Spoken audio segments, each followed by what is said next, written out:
దేశ రక్షణలో సైనికుల యొక్క సేవలు ఎనలేనివని వెలకట్టలేనివని కొనియాడారు. దేశ రక్షణలో ప్రాణాలు కోల్పోయిన సైనికుల కుటుంబాలకు అండగా ఉంటామని మాజీ మంత్రి హరీష్ రావు భరోసానిచ్చారు. సిద్దిపేట పట్టణంలోని విపంచి కళా నిలయంలో ex service men welfare association ప్రథమ వార్షికోత్సవ సమావేశం జరిగింది. వార్షికోత్సవ సమావేశంలో ఎక్స్ సర్వీస్ మెన్లు కుటుంబ సభ్యులతో పాటుగా పాల్గొన్నారు. వార్షికోత్సవ సమావేశానికి ముఖ్య అతిథిగా మాజీ మంత్రి హరీష్ రావు పాల్గొని మాట్లాడారు. సైనికులు ఒక వెల్ఫేర్ అసోసియేషన్ ఏర్పాటు చేసుకోవడం సంతోషకరమని తెలిపారు. వేదిక మీద ఉన్న పెద్దలు, మా సైనిక సోదరులు అందరికీ, వారి కుటుంబ సభ్యులకు ముందు నా సెల్యూట్. ఈరోజు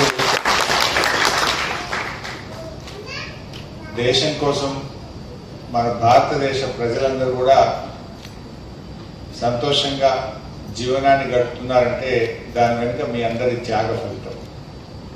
భారతదేశం ఇంత సురక్షితంగా ఉంది, ఈ దేశ ప్రజలు కడుపు నిండా తిని కంటి నిండా నిద్రపోగలుగుతున్నారంటే మరి ఈ దేశాన్ని కంటికి రెప్పలాగా కాపాడినటువంటి సైనికులు, ఈ దేశ రక్షకులైనటువంటి మీకు ఎంత చేసినా తక్కువే.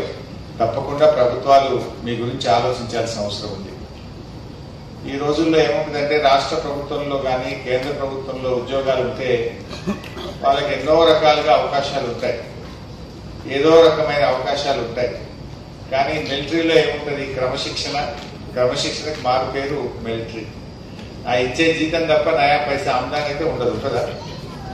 ఇచ్చే జీతం తప్ప నయా పైసా ఉండదు. ఆ జీతం కూడా మనం ఎక్కడో దేశ సరిహద్దుల్లో పనిచేస్తే ఒక్కసారి విమానంలో తల్లిని చూడనీకో తండ్రిని చూడనీకో లేకపోతే ఆపద పడితే వచ్చిపోతే సగం జీతం దానికే పోతుంది. ఇంట్లో కుటుంబ సభ్యులు ఉంటారు, వారి వివాహాలు ఉంటాయి, మంచి చెడు ఉంటుంది, కార్యక్రమాలు ఉంటాయి.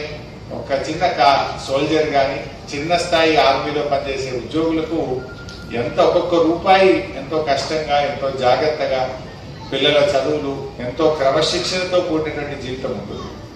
నిజానికి పిల్లల చదువులు కూడా అక్కడెక్కడో మనం పనిచేస్తే అక్కడ పిల్లలు చదివితే ఇక్కడ నాన్ లోకల్ అయిపోతారు. విద్యకు నాన్ లోకల్ అవుతారు, ఉద్యోగాలకు నాన్ లోకల్ అవుతా ఉంటారు. అలాంటి విషయాల్లో కూడా ఇలా ఆలోచించాల్సిన అవసరం ఉంది. తెలంగాణ బిడ్డలే, కానీ దేశం కోసం మీరు వెళ్ళి ఇతర రాష్ట్రాల్లో ఉద్యోగం చేస్తే మీ పిల్లలు మన రాష్ట్రంలోనే ఒక డాక్టర్ చదవాలన్నా, ఒక ఇంజనీర్ చదవాలన్నా అడ్మిషన్స్ లో మీరు నాన్ లోకల్ గా అయ్యేటువంటి పరిస్థితులు కూడా ఉన్నాయి. అలాంటి చట్టాలు కూడా మార్చాల్సిన అవసరం ఉంది. మన అసోసియేషన్ కూడా ఇవాళ ఎట్లయిపోయింది, అడగండి అమ్మాయినా అన్నం పెట్టదు అన్నట్టు మీ అసోసియేషన్ కూడా స్ట్రాంగ్ ఉండాలి, రిప్రజెంట్ చేయాలి, కంటిన్యూస్ గా పర్సూ చేయాలి, మానిటర్ చేయాలి. అప్పుడే ఏ ప్రభుత్వం అయినా మనకి చూస్తుంది.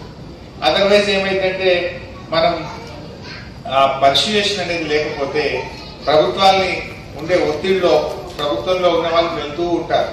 అన్లెస్ మీ పర్సు డెఫినెట్ గా అందరికీ మీరంటే గౌరవం ఉంటుంది. మీ నిజాయితీ పట్ల, మీ చిత్తశుద్ధి పట్ల, మీ త్యాగం పట్ల, మీ కష్టం పట్ల ఎవరికైనా నిస్సందేహంగా అందరికీ మీరంటే గౌరవం ఉంటుంది. ఎవరైనా మీ పట్ల నెగటివ్ గా మాట్లాడే ప్రశ్నే ఉండదు. ప్రతి మనిషికి ఏదో ఒక మంచి చెడు ఉంటది, కానీ మీ పట్ల ఏముంటది? మా దగ్గరికి రోజు 10 మంది వస్తారు, 4గురికి సాయం చేయగలుగుతాం, ఒక 5గురికి చేయలేము. కొన్ని అసాధ్యమైన ఉంటాయి, కొన్ని చట్టపరంగా సాధ్యం కాదు, కొన్ని న్యాయపరంగా సాధ్యం కాదు, కొంత అది మా శక్తికి మించింది ఉంటుంది. కానీ అలాంటప్పుడు మా మీద కూడా కొంతమందికి అసంతృప్తి ఉండొచ్చు. కానీ మీకుంటదా? మీరేం చేసినారు? దేశం కోసం పనిచేసినారు, సమాజం కోసం పనిచేసినారు, ఎంతో త్యాగాలతో కూడినటువంటి జీవితం మీది. అందువల్ల మీ పట్ల అందరికీ కూడా గౌరవం ఉంటుంది.